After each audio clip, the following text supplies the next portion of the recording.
for the year, this project was promoted, and today we still continue with the project in order to help our young people and anyone who is interested actually understand who we are, and to sort of to eliminate microaggression and so-called issues of racism in our community. The books have a decal on them, and young people, families, teachers are invited to go to the public library and peruse these books. We have 5 copies of each book, as I said, K to 12, fiction and nonfiction, that you can have access to.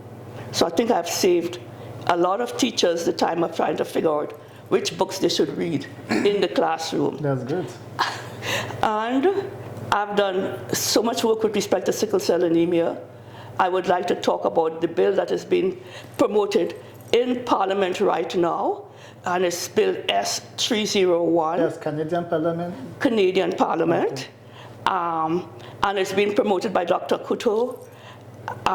He is a member of Parliament from Scarborough, and also Senator Ince is going through its second reading in Parliament right now.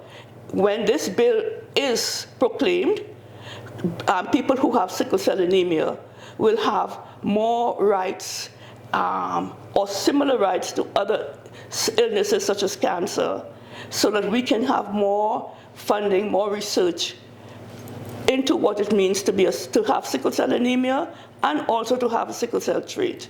I have done a lot of work in this respect. Right now, we also were able to put together a fund this fund is an Edmonton Community Foundation for what we're hoping to have as a research chair at the University of Alberta for studying sickle cell anemia and sickle cell trait. Why sickle cell? Why are you big on sickle cell? Because, first of all, it is one of the illnesses that is among the people who are in the margins of our culture. It was recognized in, I think, 1901, and we have very little funding to allow people who have sickle cell anemia to self-actualize. Many people, and I can say that without any reservation, because I know of at least 3 young women in Edmonton who passed away before their 35th birthday from this awful disorder. We now know that the sickle cell disorder is contributed by one errant molecule in chromosome 11. But because we don't have adequate funding for doing more research on it, that information is now used in researching cancer, cystic fibrosis, dementia, and other illnesses. I'm happy that this has been done, but when you have one variable to look at with respect to sickle cell anemia, I advocate for more funding in that area. The other thing that I advocate for is more blood donation by people who are, for want of a better word, who are black. The reason being is that we know a lot now about genetic theory. And we found out that the closer you are genetically, regardless of what type of blood you have, if it's A positive, O negative, the closer you are genetically, the better the patient is who has to receive the blood. There are people with sickle cell anemia who have to receive 8 pints of blood every 8 weeks. And those people, if they get blood from say like an O positive donor and they have O positive blood, it is accepted. They will not die. But what you will notice is that they start itching and scratching because the blood is telling you, oh, you're not close to me. When you get blood that is close to you genetically, that problem does not exist any longer. And so those who receive blood so routinely, they can monitor the hemoglobin level and go in a priori, that is before they get a crisis, to have their blood topped up with genetically relevant blood. That keeps the patient out of the hospital. That prevents the patient from getting a crisis.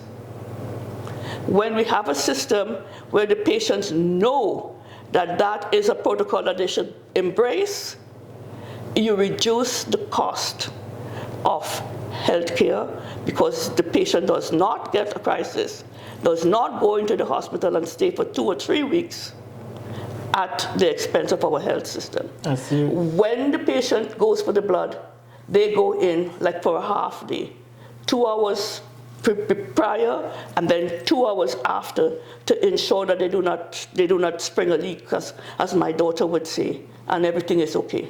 I see you're passionate about sickle cell, and I can see the need because most people don't even know about this. How can people donate blood?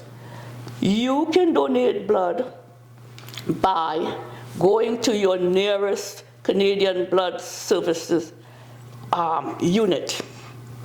We have been able, because of the genetic component, we have been able to work with Canadian Blood Services so that they know if your genetic component matches a sickle cell patient, we tag that blood, and that blood is available for sickle cell patients. Okay. Prior to that, when the patient goes in, they have to go in a priori before, and to check to see what type of blood they need, etc. And sometimes sickle cell patients have to wait a few days until we can get blood from Toronto or some other marketplace. Today, if we can eliminate that in Edmonton, we will become a net supplier of sickle cell blood as opposed to a net recipient of blood for sickle cell patients. So currently, are we net supplier or net recipient? I'm always big on anything Edmonton. No, we're not a net supplier. Okay, then you hear that? You have to donate more blood.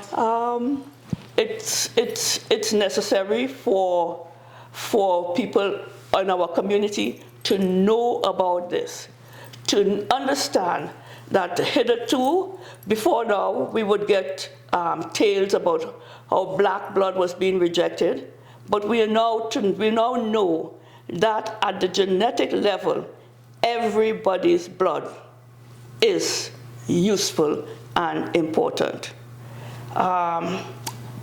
I think we have to get to again here one time to talk about sickle cell, because it seems we need you to come only just for that. It's a very big conversation than I was thinking. That's right. I consider myself a subject matter expert on the issue of culture and health. I studied that at university, particularly as it relates to sickle cell anemia.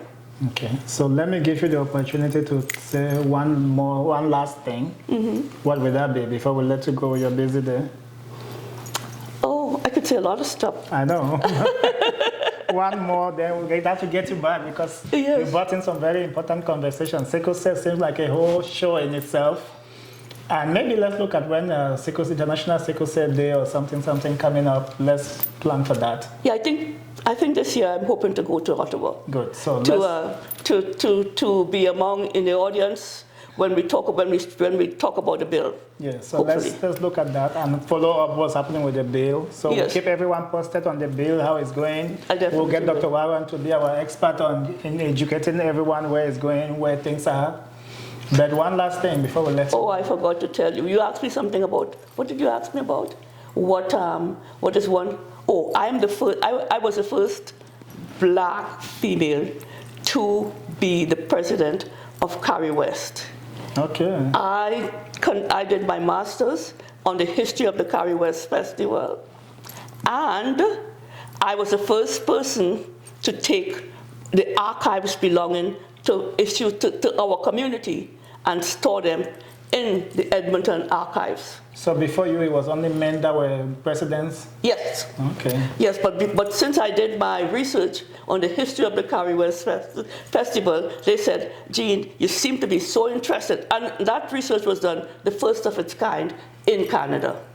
Looking at the Curry West Festival or Caribana, from the point of view of the cultural impact it has. What did you observe from your research? What did you notice? What I observed is that, for one, when people would see the participants of the Curry West Festival parading on Jasper Avenue, the first thing they would think is, oh, these people are having a lot of fun.